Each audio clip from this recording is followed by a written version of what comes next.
बिस्मिल्लाहिर्रहमानिर्रहीम। मैनचेस्टर से सईद ख़ान आपके अपने channel YouTube channel candid with Saeed के साथ। आज का जो मौजू जिस पे मैं बात करना चाह रहा हूँ वो अभी हम देख रहे थे कि पिछले कुछ दिन पहले एक बहुत पाकिस्तान में एक बहुत ही एक तूफ़ान था। एक जिसे कहते हैं ना कि चाय की प्याली में तूफ़ान, बल्कि मैं तो कहूँगा कि वो था कि जी पता नहीं कितने 100 अफराद के कागजात नामजदगी जो हैं वो मुस्तरद हो गए हैं और जो एक्सेप्ट नहीं हुए, और बड़ा एक जो है ना वो इंसानी हकूक़ की ख़िलाफ़ वर्जी हो गई और सारा कुछ बहुत शोर शराबा था। तो जबकि अगर हम देखें तो जो कि एक्सपेक्टेशन भी यही थी कि जब वो आरओज़ ने अगर मुस्तरद कर दिए हैं ट्रिब्यूनल्स में जाएंगे, और वो मेजॉरिटी नॉर्मली होता यही है, हर साल यही होता है। पिछले इलेक्शन में तकरीबन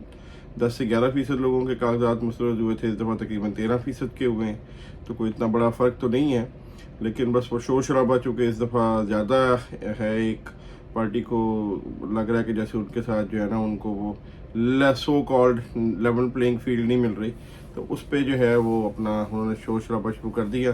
जबकि अभी मैं देख रहा था कुछ खबरें, और जिस तरह के आपको नज़र भी आ रहा है कि तकरीबन हर उस शख्स के जिसमें अली मोहम्मद ख़ान हो, इवन जो डार फैमिली है उसमें उनकी भाई की माँ के वालदा के, फिर जैसे ये जो मसरत चीमा, जमशेद दस्ती, उसकी वो बीवी जिसके उसने कहा था जी कपड़े फाड़ दिए, ये कर दिया, उस तक के सबके कागजात जो हैं वो अब जो हैं वो एक्सेप्ट हो गए हैं और वो इलेक्शन लड़ेंगे। तो और लेकिन मुझे ये समझ, जो मैं इतने दिनों से बात कर रहा हूँ वो यही है कि हम एक ख़बर आती है और एक तूफ़ान बर्पा हो जाता है, हम थोड़ा सा सब्र से काम क्यों नहीं ले लेते? हम ये क्यों नहीं सोच ले सकते कि भाई कुछ देर के बाद हालात बदल भी सकते हैं? और ये मैं जो हमारे तहरीक इंसाफ के दोस्त हैं मैं उनको भी कहूँगा कि यार थोड़ा सब्र से काम ले लिया करो। अगर एक चीज़ जो है वो थोड़ी सी अभी अगर कोई सख्त है तो आसानियाँ भी आती हैं। तो कुरान पाक में भी अल्लाह ताला ने कहा है कि दिन जो है ना वो बदलते रहते हैं, तो थोड़ा सा वेट कर लें और थोड़ा सा सब्र कर लिया करें। बाकी ये है कि जो एक और चीज़ जो बड़ी इंपॉर्टेंट है वो मैं देख रहा था कि बड़ी वीडियोस उसमें वो नून लीग के जो है वो पार्लिमानी बोर्ड की कि जी उसमें वो, लेकिन मुझे तो उसमें कोई एक भी वीडियो ऐसी नज़र नहीं आई जिसमें कोई किसी ने कोई काम की बात की हो, सिवाय जो है वो शरीफ फैमिली की और नवाज़ शरीफ, शहबाज शरीफ, मरीम नवाज़ की और हमजा शहबाज की चापलूसी के अलावा और उनकी खुशामद के अलावा उसमें किसी ने कोई एक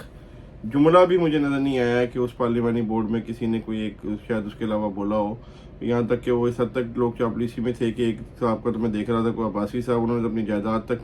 नवाज शरीफ के नाम कर दी थी। पता नहीं ये उनकी अपनी जायदाद है या वो नवाज शरीफ की ही जायदाद थी जो इस तरीके से वापस आ गई है। तो बहरहाल वो या तो अल्लाह ताला बेहतर जानता है या फिर जो है ना वो हमारी जो है ना वो अदालतें इस चीज़ को पता लगा सकती हैं, वो हम तो शायद इतने नहीं हैं इस काबिल। बाकी ये है कि कैंपेन भी कोई नहीं है, और कैंपेन ना होने की शायद वजह वही लग रही है कि साड़ी गल हो गई है। तो अब गल हो गई है का मतलब ये भी नहीं होता कि आप आवाम को इस हद तक जो है वो इंसल्ट करें कि आप उन तक जाके अपना पैगाम भी ना पहुँचाएँ। एक तो मसला खैर उनका ये भी है कि वो जो इज़्ज़त, वोट को इज़्ज़त दो का जो एक उनका नैरेटिव था वो तो अब पता नहीं कहाँ दफन हो चुका हुआ है, तो इसलिए भी उनको समझ नहीं आ रही कि नैरेटिव क्या रखें। अगर वो अब बाजवा या फैज़ हमीद के ख़िलाफ़ बोलते हैं तो जो है वो फ़ौज उनको कहती है कि हम तुम्हें तुम देंगे दोबारा, और वो नहीं बोलते हैं तो फिर लोग कहते जो है ना वो समझ नहीं आती उनको कि वो क्या करें। लेकिन जहाँ तक मेरा पॉइंट ऑफ व्यू है वो तो यही है कि ये तीनों जो हैं मेजर हमारी पार्टीज़, जो वो अगर हम देखें तो फ़ौज की चापलूसी में या बूट पॉलिश में तो सब बराबर हैं। अभी हमने देखा था कि बाजवा साहब को जब एक्सटेंशन देनी थी तो जनाब तीनों के एमएनएस जो हैं वो लाइन में लग के वोट दे रहे थे। इसी तरह जब सेनेट इलेक्शंस की हम देखते हैं तो हर पार्टी का जिन्हें अपने अपने सेनेटर्स का हिस्सा डाल के जो है ना वो सादिक संजरानी साहब को जितवाया था, क्योंकि उस वक्त ज़ाहिर है कि वो जिसमें कि अल्लाह ताला बख्शे बिदंजो साहब को उन्होंने तो साफ कहा था कि भाई ये तो फैज़ का कमाल है, जो फैज़याब हो गया वो जीत गया। तो इसलिए जो है ना वो मेरी आवाम से यही गुजारिश होगी कि इन तीनों के अलावा इस दफ़ा जो है वो अब देखें कि आपके इर्द गिर्द कौन से ऐसे अच्छे ईमानदार, अहल और काबिल लोग हैं और जिनके ऊपर आप हम इस किस्म के किसी भी जो कि अगर वो कहते हैं अपने आप को एंटी एस्टेब्लिशमेंट, तो वो हैं जो वाकई फ़ौजी अदालतों के क़याम के ख़िलाफ़ भी बोले हों, या वो जो स्टेट बैंक की جو ہے اس کو ایک قسم کی میں کہوں گا کہ حکومت پاکستان کے کنٹرول سے باہر نکال کے IMF کے ہاتھ میں دینے کا فیصلہ اس کے خلاف بھی بولے ہوں، اور وہ باجوہ صاحب کی ایکسٹینشن کی یا کسی بھی اس طرح کے آرمی چیف کے ایکسٹینشن کے خلاف بولے ہوں، ان لوگوں کو آپ دیکھیں، ان کا نیریٹو دیکھیں، ان کو ووٹ دیں، اور اپنے جو ہے نا اپنے باقی یہی میں کہوں گا کہ اپنے ارد گرد کے تمام لوگوں کا دھیان رکھیں، اپنا خیال رکھیں، اور اللہ تعالیٰ آپ کو جو ہے وہ اپنی حفظ و امان میں رکھیں۔ اللہ حافظ۔